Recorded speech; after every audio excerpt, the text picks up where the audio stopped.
Assalamualaikum warahmatullahi wabarakatuh. Saya Dea Ailustari dengan NIM A1S123017 akan memaparkan hasil analisis studi kasus yang merupakan tugas mata kuliah layanan bimbingan dan konseling diperluas yang diampu oleh Bapak Afan Yusra MPD. Pada kasus yang pertama, di sini Pak Dani sebagai konselor ini telah membocorkan informasi kliennya tanpa persetujuan klien kepada ketua RT dan keluarganya. Selain itu, ia membahas kasus ini secara terbuka dalam pertemuan warga dengan alasan edukasi mengenai bahaya narkoba. Di sini pelanggaran kode etik yang dilakukan oleh Pak Dani yaitu nomor 1, pelanggaran kerahasiaan pada bab 3 bagian B pasal 1 kode etik APKIN, yaitu konselor wajib menjaga kerahasiaan informasi yang diberikan oleh klien kecuali ada izin dari klien atau kondisi yang membahayakan diri dan orang lain.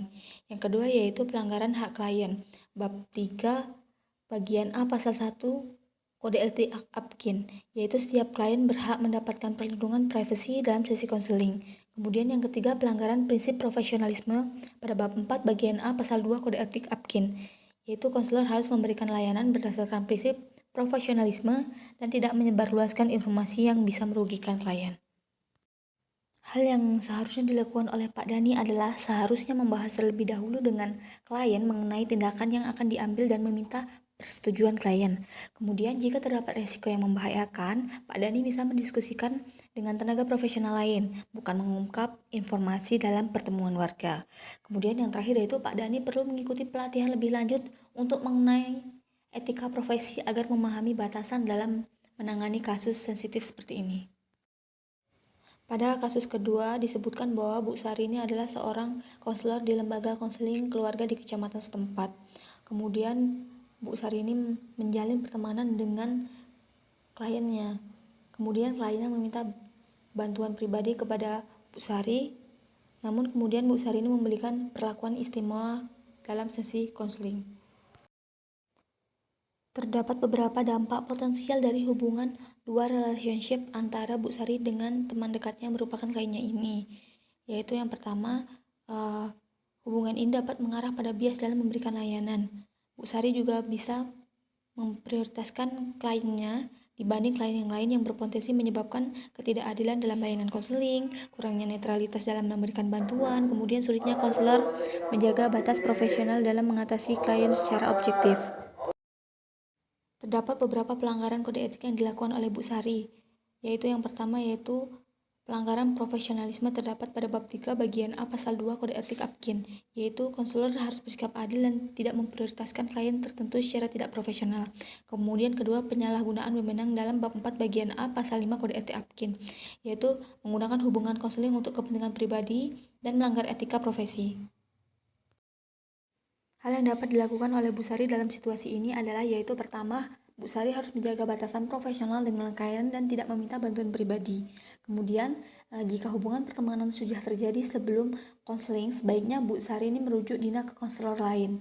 Yang terakhir yaitu Bu Sari perlu memahami prinsip keadilan dalam layanan dan tidak memberikan perilaku istimewa kepada klien tertentu walaupun klien tersebut merupakan saudara atau temannya. Pada kasus ketiga yaitu disebutkan bahwa terdapat seorang konselor yang bernama Bapak Rahmat ini mengarahkan kliennya untuk ke tempat praktik pribadinya dengan alasan layanan di puskesmas tidak cukup dan mengenakan biaya tambahan.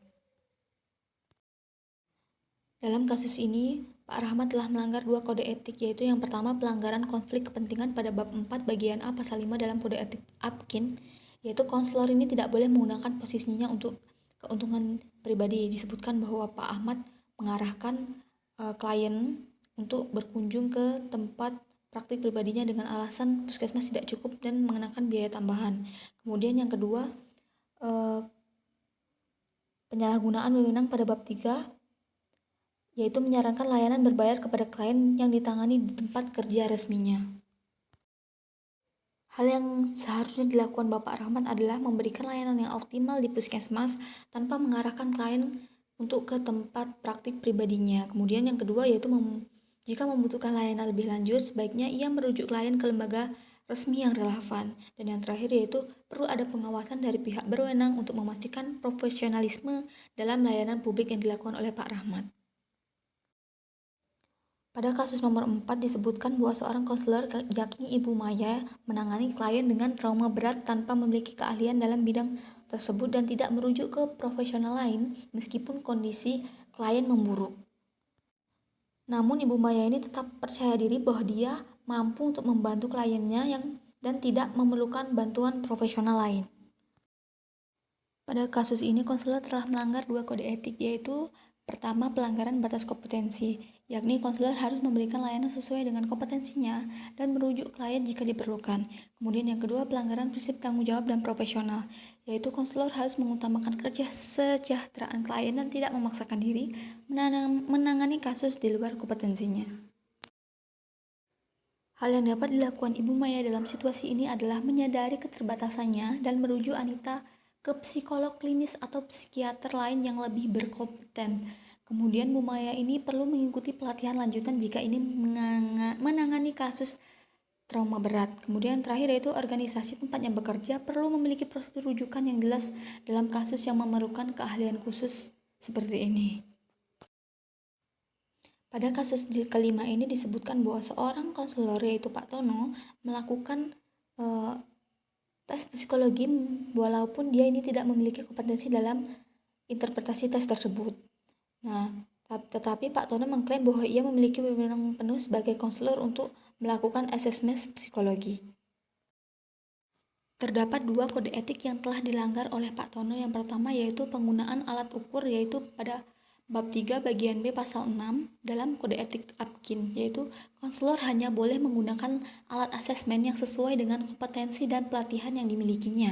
Kemudian yang kedua, penyalahgunaan wewenang pada bab 4 bagian A, yaitu menggunakan hasil tes tanpa dasar yang valid untuk menentukan hak sosial warga.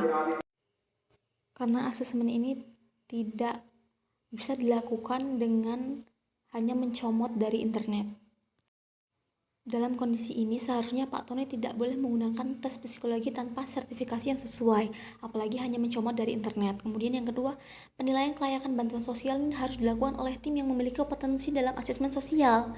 Dan yang terakhir yaitu pelatihan mengenai penggunaan alat ukur psikologi seharusnya diberikan kepada tenaga profesional agar tidak terjadi penyalahgunaan serupa di masa depan.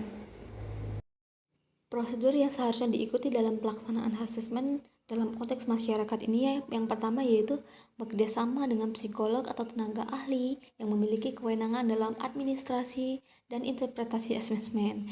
Yang kedua yaitu menggunakan alat ukur yang valid, yang reliable dan sesuai dengan standar etika profesi BK. Yang ketiga yaitu menjaga kerahasiaan dan hak klien dalam proses asesmen. Yang keempat, mengedepankan profesionalisme dalam pelaksanaan asesmen, dan yang terakhir menyampaikan hasil asesmen dengan transparan dan sesuai dengan standar etika BK. Hanya itulah yang dapat saya sampaikan, kurang lebihnya saya mohon maaf. Saya akhiri, wassalamualaikum warahmatullahi wabarakatuh.